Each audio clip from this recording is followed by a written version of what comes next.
Alright, welcome to week 8 of the Inner series. Starting out, still no level increase, but we should get that in 3.0.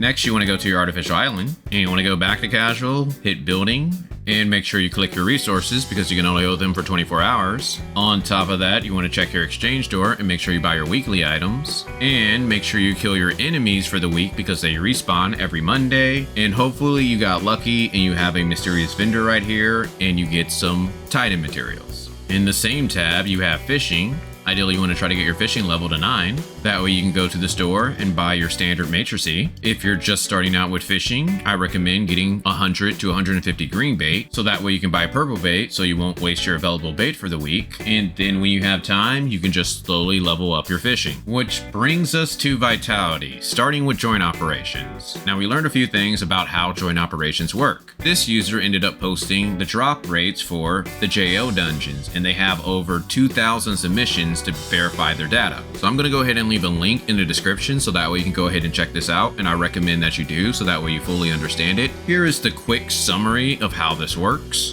Essentially, the third box has the best drop rates. If you're trying to specifically farm matrices, it's best just to run Joint Operation 5 over and over and open up all the boxes. And lastly, if you pick specific armor pieces rather than elemental gear, you get higher drop rates. So I believe this is some good information to know, especially if you're using vitality solutions to try to get better gear.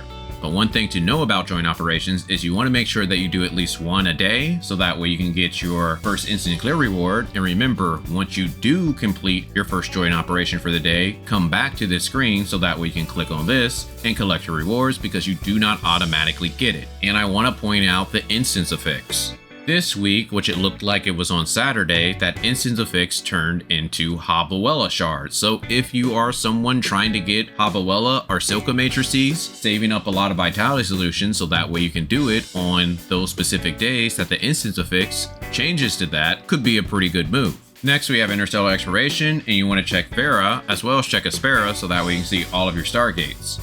And how you tell if you have a level 3 Stargate is if this weapon battery category has a number 3, it's a level 3 Stargate, but if it has a number 2, it's a level 2 Stargate. But if you don't have any level 3s or level 2s, you can always do dimensional trials, and you can hit go and you can use the quick battle option. And it will use up all of your vitality, or just a little bit depending on how much you want to use. And you can use this for Matrix data packs as well as gold. Which brings us to our optionals, and that's giving gifts to your 1.0 characters, and the best way to do that is to go to the black market and talk to Hopkins, see this island and do the claw machine, or knock out your 2 trainings for the day. But what is not optional is to do your 8 fun zones. And if you have not already, try to do your 6 Greyspace fishers. But the biggest rewards are in the Twilight zone, but you do have an 8-hour time limit, so there is no rush on these. And don't forget to do your racing before the end of the month, so that way you can get that free 400 Mira. And with it being the end of the week, you want to make sure you do your Security Force missions, so that way you can get those old Vera coins and Mira. And don't forget to knock out your appointed research, because remember, you can only hold 20 energy, so that way you can get your 5 free energy a day. And you want to make sure that this does not cap. Also, if you enjoy these weekly guides, I would greatly appreciate a like so that way they can spread more on YouTube. Next, we got our events. Hopefully you logged in enough time so that way you're able to get all the red nucleus and golden gear boxes. For those of you considering rolling on Fiona, she only has 3 days left before she's gone. Unfortunately, that is the same for Lynn. But if you're considering going physical, Jinono and her reruns last for another 12 days. And another thing that will be leaving shortly is the Fiona Gachapon. So if you wanted to get the wedding outfit, or at least the weapon skin, which I personally like because I was not crazy about the blue swords. Plus the animations look very nice. And we have the new hide and seek event, which has been out for a few days now. This is similar to the last hide and seek event, to where either you're the seeker or you're the hider. The hider has a few tricks to where they can transform into objects or they can turn invisible, and the seeker just has to find everybody. So this game is pretty fun and it's not too difficult to knock out every day. But the store offers some really good rewards. But one thing I do want to point out is that I believe if you've been playing this game for a long time, they're rerunning this vehicle, the Mech Bird. So you may not want to get this if you already have that on your account. But if you have the max points for the day, you should be able to buy the Titan gear on the second row. Then we have our weekly tab. You want to make sure you do enough things down here so that we can get everything up top, which brings us to our challenges. So if you're trying to do something like the Bygone Phantasm or Frontier Clash, you may want to save your Mia's Kitchen so that way you can power yourself up. But starting with the Bygone Phantasm. So for me, I have a very tough bracket this week, but I am trying to go for at least that 3rd place. I'm just a little bit under, and maybe I might be able to pull it out before the evening ends. But ideally you want to take a look at this weapon bonus, and if you have a good weapon bonus, then you might want to do this sneak to next level, and if your CS is high enough, you're going to be able to jump up 11 levels. But the biggest thing that will determine your rank is Sequential Phantasm. If you're able to get a high score here, most likely you're going to have the top rewards for the week. Frontier Clash, you want to go ahead and knock this out so that way you can get that golden gear. Wormhole. Today is the last day to go ahead and complete this so that we can get that extra energy crystal dust. Void Rift, this is a first time boss for you want to go ahead and knock it out. Void Abyss, I recommend going with a strong team so that way you can clear this out. But for me, I went Flame DPS, and this is the tech that I used. Origin of War, if you're finding this too difficult to complete, you can wait for the difficulty to go down.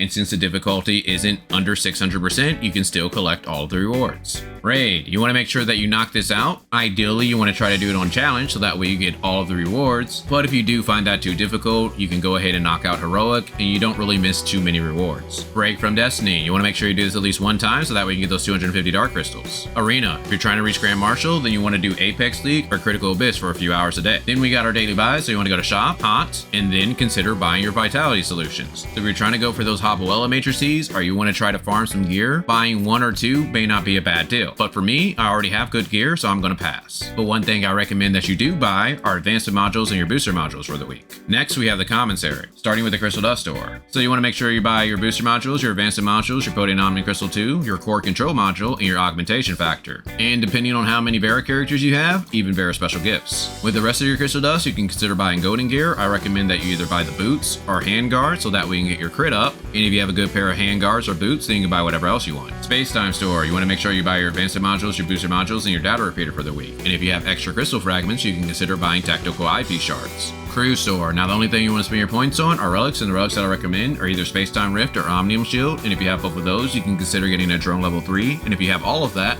then I recommend getting Hologram Projector. Support Store, you want to make sure you buy your gold, your Space-Time Crystal Dust, your Space-Time Crystal Fragments, and if you have some extra support points, even the Black Nucleus. And with return points, I recommend that you get your Space-Time Crystal Fragments, your Proof of Purchase, your Gold Nucleus, and even Radar Detectors.